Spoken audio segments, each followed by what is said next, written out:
Olá, esta é a aula número 4 para os alunos do terceiro ano do ensino médio. Será os últimos exercícios daquela lista preparatória. Uma aluna me chamou a atenção que estava faltando alguns exercícios, né? Então eu resolvi postar hoje para dar tempo para vocês também fazer a AP, caso não tenha feito.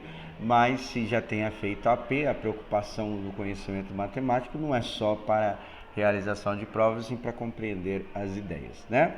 Então aqui nessa parte eu vou colocar a parte de representação gráfica do sistema linear, e para isso eu vou pegar uma questão que nós fizemos, a questão 12. Eu creio que a essa altura você já resolveu a questão, né?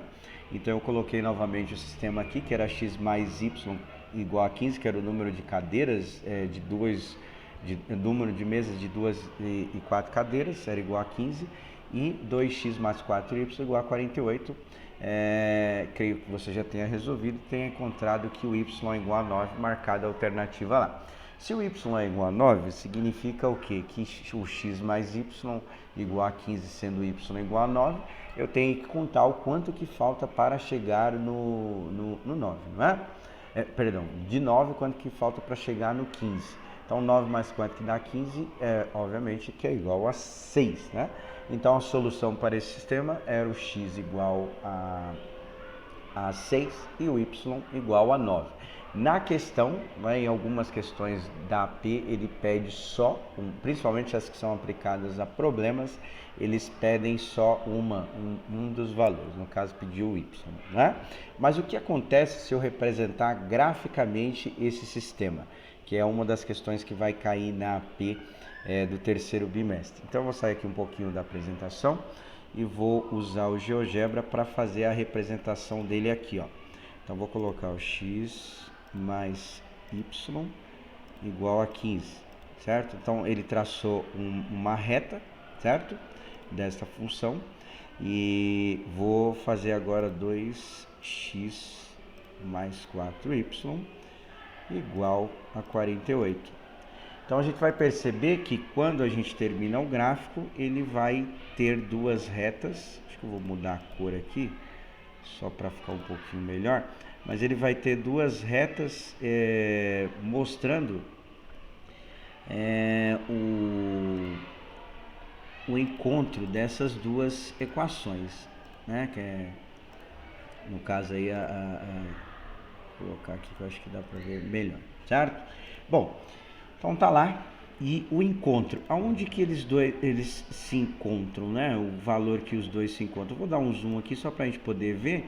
É justamente a solução do sistema, que é para x, né? O eixo de x está na parte de baixo, ó, para x igual a 6 e para y igual a 9. Então a intersecção, o cruzamento das duas equações, né, dos dois sistemas, das duas equações, a equação 1 e a equação 2, formando o sistema, justamente a solução deste sistema, né? Igual eu coloquei aqui a resposta para vocês, certo? Então uma questão vai falar sobre isso. Nada te impede de resolver, mas sabendo isso você não precisa nem resolver, você só vê qual é o encontro dos dois sistemas, né? Bom, então nós vamos fazer agora as duas questões que estão faltando, que é a questão do vértice da parábola, tá? Então o que seria o vértice? Seria um ponto que ela tem ou valor máximo ou valor mínimo. Lembrando, da parábola, ela é uma curva, chega a um ponto máximo, depois começa a cair. Se for o contrário, né, chega a um ponto mínimo, depois começa a subir. E aí tem uma questão que vai falar sobre isso. Eu vou fazer das duas maneiras. Vou pegar o gráfico e vou jogar no GeoGebra para ver qual é o ponto de máximo que ela atinge, e vou fazer usando os conceitos matemáticos. No caso aqui eu vou colocar só a fórmula, porque já é tema das aulas do Centro de Mídia, mas futuramente eu estou com a ideia da gente retomar alguns temas, aprofundar alguns temas do que foi visto. Vai depender do andamento do quarto bimestre, tá? Mas nesse momento não dá para fazer muita parte de teoria, mais a prática mesmo. Então vamos lá, AP 2019, do terceiro ano que caiu essa questão. Um arco de balões em forma de parábola, igual a gente viu que é o gráfico da função do segundo grau, será feito para atender para a entrada de convidados em uma festa de aniversário infantil, como representa a figura a seguir. Então tá lá a figura. Imagine que o arco de parábola formado pelos balões possa ser representado pela função de segundo grau. F de x é igual a menos 2x ao quadrado mais 8 menos 6. Então perceba uma coisa, que como o A é 2 negativo, a curva ficou para baixo, né? Determine a altura máxima que ficará disponível para a passagem dos convidados. Uma das alternativas que não pode ser é o E, porque é menos 2, né? Então não pode, pensando que o solo é o eixo de x, né? No chão ali e tal, eu não posso ter uma representação desse gráfico abaixo do chão, né? Então a altura não pode ser um número negativo, mas as outras, teoricamente, qualquer uma delas pode ser, tá? Bom, eu fiz o seguinte, ó, eu coloquei aqui a imagem, coloquei como se fosse um eixo de gráfico, onde o eixo de x representa o solo, e geralmente é chamado tem uns nomes certos aqui, a gente vai colocar, mas eu vou colocar como x e y, aqui é chamado de abscissa, que é a coordenada em relação ao eixo de x, e a ordenada, tá?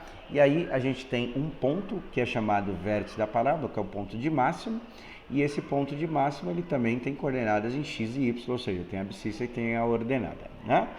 E aí o que a gente vai fazer? Vamos calcular usando as fórmulas e usando o aplicativo, tá? A fórmula matemática que descreve esses dois pontos está também no caderno de vocês aí, o caderno Aprender Sempre.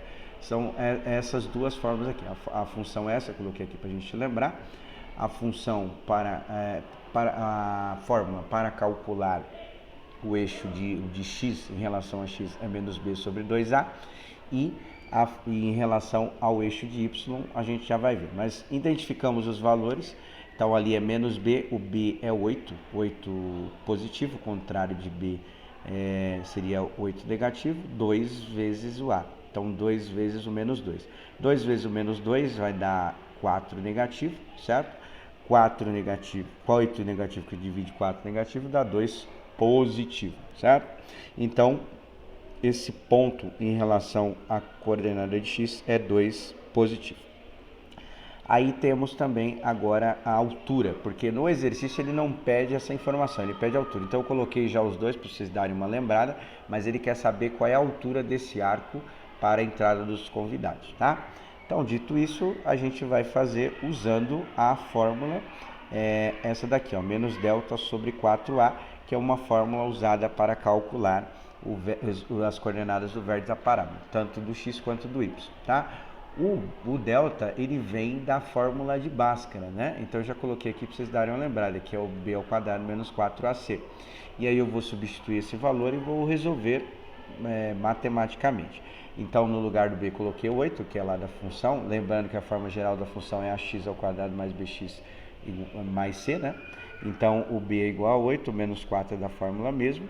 O a, acabamos de fazer no primeiro cálculo, coloquei ele novamente, que é o 2 negativo, e o c é menos 6, certo? Então 8 ao quadrado, que é 8 vezes 8 dá 64, menos 4 que multiplica o menos 2 vai dar 8 positivo, e 8 vezes o menos 6 vai dar menos 48. 4 vezes menos 2 vai ficar menos 8. Então, na parte de cima vai ficar 64 menos 48, na parte de baixo menos 8. Repara que tem o menos na frente, então a gente vai resolver e vai colocar o contrário, não é isso? Então, 64 menos 48 é igual a 16, 16 positivo. Como tem o menos na frente, vai ficar menos 16. Menos 16 dividido por menos 8 vai dar 2, só que 2 positivo. Tem que ser positivo, não é isso? Porque a altura não será negativa, igual a gente falou no começo. Então, deu y igual a 2 e x também igual a 2. Então, isso aí é um cálculo matemático, tá? Sem usar aplicativo, sem nada, só usando as fórmulas, os conceitos matemáticos aí. Mas, se você quiser fazer isso no aplicativo, como que você faz? Primeiro tem que fazer o download ou ter internet disponível para fazer, né? Então, eu vou apagar essas duas aqui do sistema, mas vocês podem resolver também usando esses meios que eu falei para vocês. Bom, então vamos lá, ó, aqui é menos 2x ao quadrado mais 8x menos 6, certo? Bom, o gráfico vai ficar um pouquinho diferente, eu só fiz um rascunho lá, só para a gente poder ver aí, né? Mas aí eu tenho o gráfico com a parábola voltada para baixo, igual estava lá, e tem as coordenadas, tanto para x quanto para y. No celular, ele mostra, né? No computador não, mas no celular ele mostra, quando você clica no ponto, aparece extremo, ele dá as coordenadas de x e y. Repara que é o 2 e o 2 que foi o que nós calculamos lá, matematicamente falando, não é? Mas o que acontece aí? Sempre vai ser igual? É óbvio que não, foi coincidência ser 2 e 2 aqui, tá? Mas ele tem esta relação aí, feita através desses cálculos aqui, tudo bem? Bom, então tem as duas maneiras de fazer, tá? O último exercício dessa lista é um exercício de probabilidade.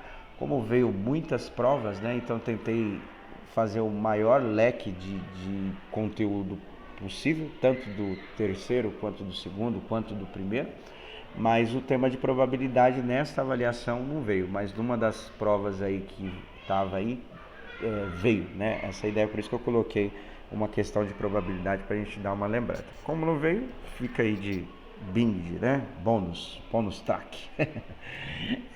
Probabilidade. Bom, dá uma relembrada rapidinho o que é a probabilidade. Eu dei dois exemplos aí na imagem, né? Um tem um dado e outro tem uma moeda, que geralmente a gente costuma falando de coisas mais simples para a gente poder aprofundar um pouquinho mais o conceito. Então, a probabilidade de cair, por exemplo, o número 6 voltado para cima, no caso do dado, é uma chance no total de 6, né? Porque eu tenho 6 possibilidades, o dado vai de 1 a 6, e aí a gente tem uma chance no total de 6, um sexto, né? E no caso da moeda, sei lá, cair coroa, por exemplo, na moeda tem duas possibilidades, cara e coroa. Então a chance de cair coroa é uma chance no total de 2.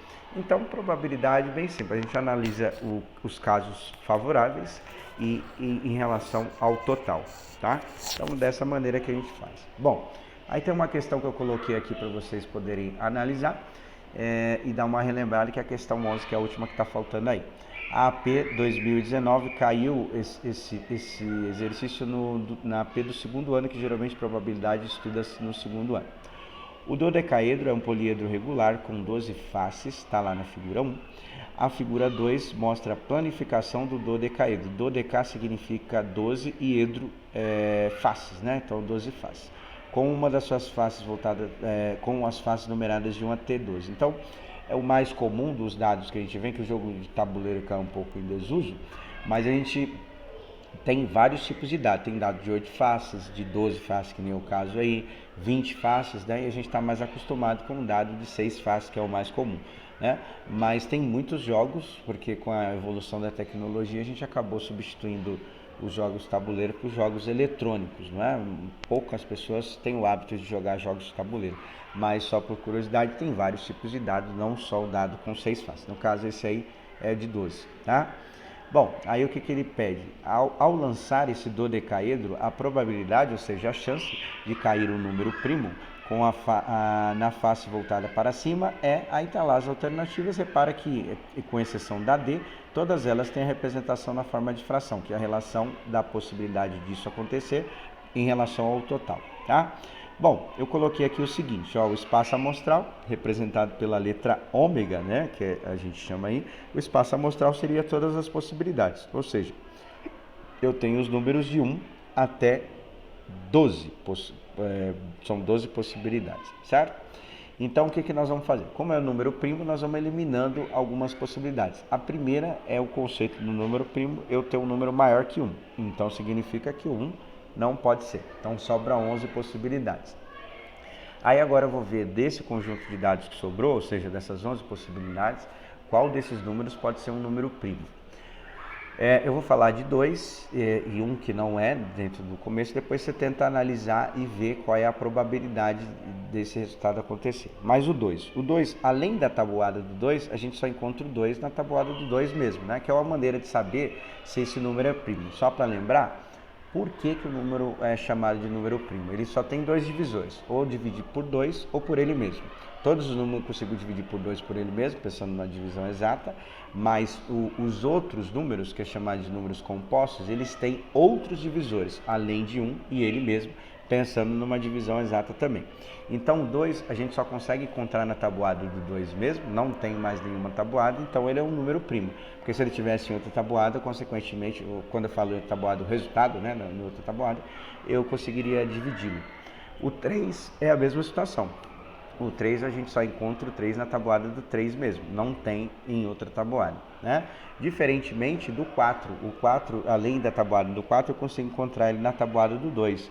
Então significa que o 4, ele tem outro divisor além de 1, além de 4, dá para dividir por 2, e só por curiosidade, o único número par que é primo é só o 2, porque todos os outros números dá para dividir por 2 o par, né? E aí você vai ter que analisar nesse contexto. Eu aconselho já fazer o seguinte, tirar todos os números pares desse intervalo, né? Desse conjunto numérico aí, e já vai sobrar pouquíssimos números. Aí você vê os números que sobrou, se tem na tabuada além dele mesmo, né? Então, por exemplo, o 5 só tem na tabuada do 5. Se você só encontrar como resposta o 5 só na tabuada do 5, significa que ele é primo, que não tem outro divisor. Por exemplo, o 9. O 9 só tem na tabuada do 9. Se ele tiver em outra tabuada, além da do 9, que obviamente está lá na do 9, o resultado, né? Aí a gente já classifica ele como número primo, porque ele não tem outro divisor, certo? Bom, depois que você analisar tudo, você vai colocar a probabilidade, ou seja, os números que sobraram dividido pelo total de possibilidades, no caso aí seria o 12, não é? As 12 possibilidades que tem aí no total, certo? Então é isso para a aula de hoje, tá? Postei duas porque já não tem mais como postar na semana que vem, para vocês poderem finalizar as questões da AP. Pelas orientações que a gente tem na escola é até dia 4, mas se você abrir agora a AP, ela tem o contador para amanhã, né? Faltando um dia para resolver. Então eu aconselho já a resolver aí logo, se tiver alguma dúvida vai perguntando para a gente poder ajudar, tá bom? Um abraço a todos, até!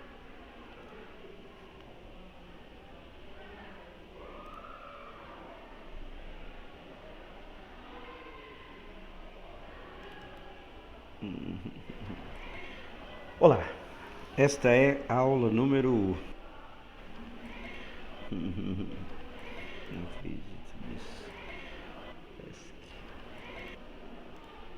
Isso aqui, 4 segundos.